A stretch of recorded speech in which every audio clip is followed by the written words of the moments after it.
आपका टॉपिक है भविष्य निधि योजना, जिसको प्रोविडेंट फंड बोलते हो आप।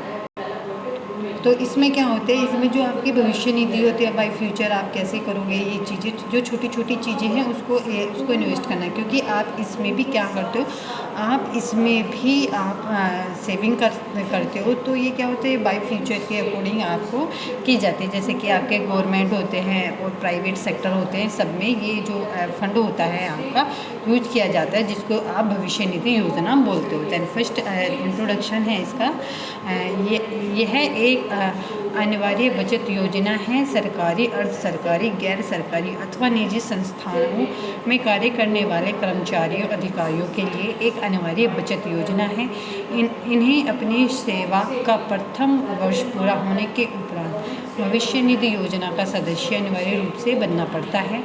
इसमें जमा की जाने वाली राशि कर्मचारियों के वेतन से सीधे ही काट ली जाती है, अतः उन्हें बचत करने के लिए बहुत अधिक भार नहीं उठाना पड़ता। इसमें क्या होता है, जैसे कि मैं हूँ, आपके घर में कोई भी बंदा है, तो वो क्या करते हैं, जॉब करते हैं, तो उसमें कुछ फंड कटता है, आपकी सैलरी में से कुछ फंड कटता है। वो प्राइवेट सेक्टर, गवर्नमेंट सेक्टर, हर सेक्टर में जो निजी संस्थाएं होती हैं, सब संस्थाओं में ये जो हमारे कर्मचारी होते हैं, अधिकारी होते हैं, सबके लिए कटता है। तो ये एक अनिवार्य बचत हो जाती है, जो प्रथम वर्ष पूरा होने के बाद इसमें जो भविष्य निधि होते हैं, उसके जो क्या होते हैं, उसके जो सदस्य होते हैं वो पूर्ण रूप से बन जाते हैं। इसमें जो होता है जिसमें जमा करने वाली जो राशि होती है, वो जो कर्मचारियों के वेतन से सीधी काटी जाती है। जैसे अकाउंट में आपकी सैलरी आती है, तो उसमें से ही उसका कुछ पार्ट काट लिया जाता है। तो इससे क्या होता है, इससे आपको अधिक ज़्यादा भार की आवश्यकता नहीं होती। आपको ना तो अधिक भार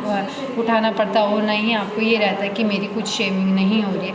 आपको कभी भी आपके घर में कोई दुर्घटना हो जाती है या आपके यहाँ पे कोई भी आर्थिक प्रॉब्लम आती है, तो आप इस फंड को निकाल सकते हो और आप इसमें यूज़ कर सकते हो। तो जो ये छोटी छोटी चीज़ें होती हैं, इसको ध्यान में रखा जाता है और इसके अकॉर्डिंग ही ये फ़ंड होता है। आप ये बच्चों की शिक्षा के लिए, शादी विवाह के लिए भी आप इस फंड को निकाल सकते हो। दैन नेक्स्ट पॉइंट आता है आपका, ये 2 टाइप्स के होते हैं। जो फर्स्ट टाइप होता है सामान्य भविष्य निधि योजना। इसमें क्या होता है, यह जो योजना होती है, ये जो मुख्यतः होती है, ये सरकारी जो कर्मचारी होती हैं उनके लिए की जाती है। और जो इसका सन होता है वो 1965 में जो गवर्नमेंट सरकार होती है, यह अनिवार्य कर दिया जाता है कि जो सभी कर्मचारी हो, चाहे वे स्थायी हो या अस्थायी हो, वो अपनी जो रिटायरमेंट होता है उसके जो 1 वर्ष पूरा हो जाने के बाद उनका जो वेतन का एक निश्चित राशि होती है, जिसको वो काट ली जाती है। उसकी कितनी राशि कटौती की जो काट ली जाती है, उसको करके वो क्या होता है, वो सामान्य भविष्य निधि खाते में डाल दी जाती है। और जो सामान्य भविष्य निधि खाते में इसकी कितनी राशि होती है, उसकी कटौती की जाएगी। यह कर्मचारी के वेतन और उसके जो गवर्नमेंट जो नियम होते हैं उन पर निर्भर करता है। जैसे जैसे उसमें चेंजेस आते रहते हैं और उसमें उसके जो खाते में जो जमा राशि होती है, उसका चक्रवृद्धि ब्याज लगता है, ब्याज के ऊपर ब्याज लगता है, इसको आप चक्रवृद्धि ब्याज बोलते हो। ठीक है, जो चक्रवृद्धि जो ब्याज लगता है उसको भी मिलता है। और इस खाते के जितने भी हिसाब किताब होते हैं वो कर्मचारी के खाते द्वारा ही रखा जाता है। जो कर्मचारी चाहे तो उसकी एक डुप्लीकेट कॉपी अपने पास रख सकता है, जिसको जीपीएफ खाता होता है, उसका क्रमांक जो कर्मचारी को दिया जाता है। आवश्यकता पड़ने पर चाहे वो कर्मचारी अपने जो खर्च होता है उसकी कुछ निश्चित मात्रा तक ऋण प्राप्त भी कर सकता है। यदि ऋण अस्थायी होता है तो उसे 2 वर्ष के भीतर ही चुकाना पड़ता है। और एक निश्चित अवधि पूरे हो जाने पर जो सामान्यतः अवधि होती है उसकी जैसे 15 वर्ष की होती है, तो उसे कर्मचारी चाहे स्थायी ऋण भी ले सकता है। स्थायी ऋण चुकाने की ज़रूरत उसको नहीं पड़ती, उसको चुकाने की आवश्यकता नहीं पड़ती, क्योंकि इसमें जो भविष्य निधि योजना का जो मुख्य उद्देश्य होता है वो कर्मचारियों को एकजुट मतलब सारी जो राशि होती है उसको प्रदान करना होता है।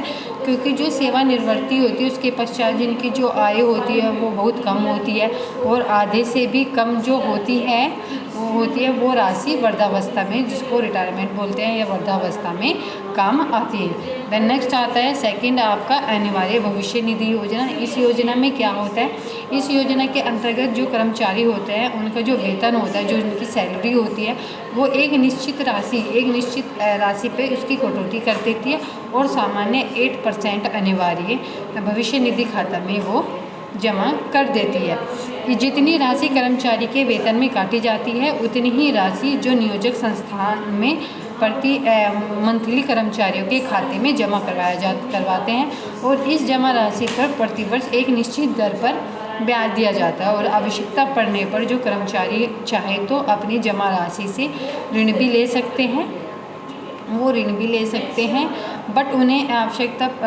इस पर राशि को फिर उसी खाते में जमा करवाना पड़ता है। यदि कोई दुर्घटना हो जाती है, आकस्मिक डेथ हो जाती है किसी कर्मचारी की, तो जो उसके नॉमिनी होती हैं, जो उसके फैमिली मेम्बर्स होते हैं, उनको वो सारी जो मनी होती है उनको वो वापस कर दी जाती है।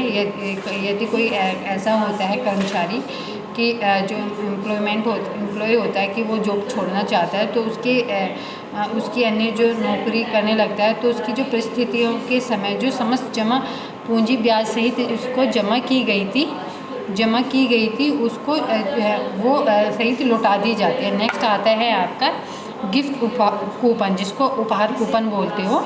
इसमें क्या होता है, इसमें बैंक और डाकघर द्वारा उपहार कूपन योजना चलाई जाती है और इसमें नाते रिश्तेदार, दोस्तों और आपके मित्र जो होते हैं शादी विवाह, जन्मदिन, पार्टी, मुंडन आदि अवसरों पर चाहे तो वो उपहार कूपन भेज सकते हैं या उपहार कूपन में रंग बिरंगे होते हैं, उनको उसके थ्रू वो पैसे भेज सकते हैं। जैसे डाकघर में 100 रुपये से लेकर 5,000, 50,000, 1 लाख रुपए तक के उपहार कूपन दिए जाते हैं, जिसके अकॉर्डिंग आप अपने मित्र को, दोस्तों को आप शादी समारोह में आप इनको भेंट करते हो। देन नेक्स्ट आता है आपका शेयर्स, जिसको बोलते हैं आप हिस्सा में क्या होता है, जो बड़े बड़े उद्योग धंधे होते हैं, कारखाने होते हैं, उनकी स्थापना इनके चलने के साथ ही बड़ी मात्रा में जो पूंजी की आवश्यकता होती है उसके लिए की जाती थी।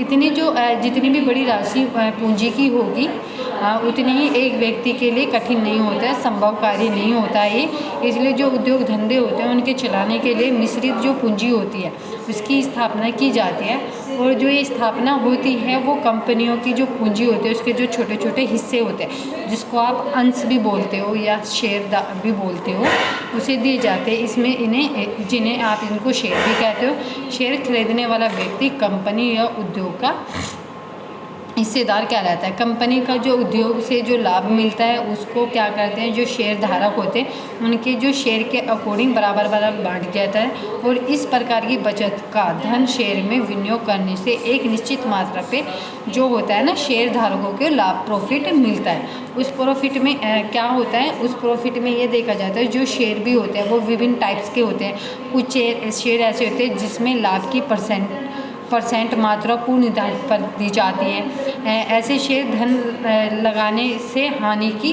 संभावना नहीं रहती। कुछ ऐसे शेयर होते हैं जो कंपनी के लाभ हानि पर दोनों पर डिपेंड करते हैं। कंपनी बहुत अधिक लाभ भी होता है तो शेयर खरीदने से उसका अनुपात जो अधिक होता है वो कम हो जाता है, जो अधिक होता है लाभ मिलता है। बट यदि कंपनी को हानि होती है तो धारक को भी उसकी हानि को सहना पड़ता है।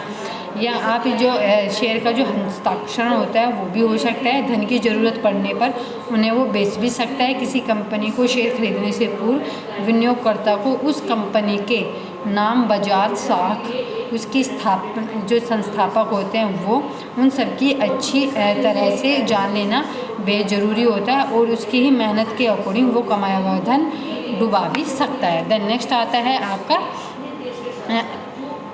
डिपेंड, जिसको ऋण पत्र बोलते हो। इसमें क्या होता है, ऋण पत्र में बड़े बड़े जो उद्योगों के लिए मालिक होते हैं, कंपनी होती है या सरकारी संस्थाएं होती है, जितनी भी जनता से पूंजी प्राप्त करती है वो समय समय पर ऋण पत्र द्वारा निकलती है। इन ऋण पत्रों को खरीदने से भी आपकी एक तरह की बचत हो सकती है। इसमें जो निश्चित दर होती है उसके ब्याज मिलते हैं, चाहे वो कंपनी हो, उद्योगपति होता है, चाहे सरकारी संस्थाएं होती हैं, वो घाटा या मुनाफा ये सब देखा जाता है। और उसमें इसके जो शेयर होते हैं उसकी अपेक्षा अधिक सुरक्षित रहते हैं। आवश्यकता पड़ने पर आप इसका पूरा भुगतान भी ले सकते हो।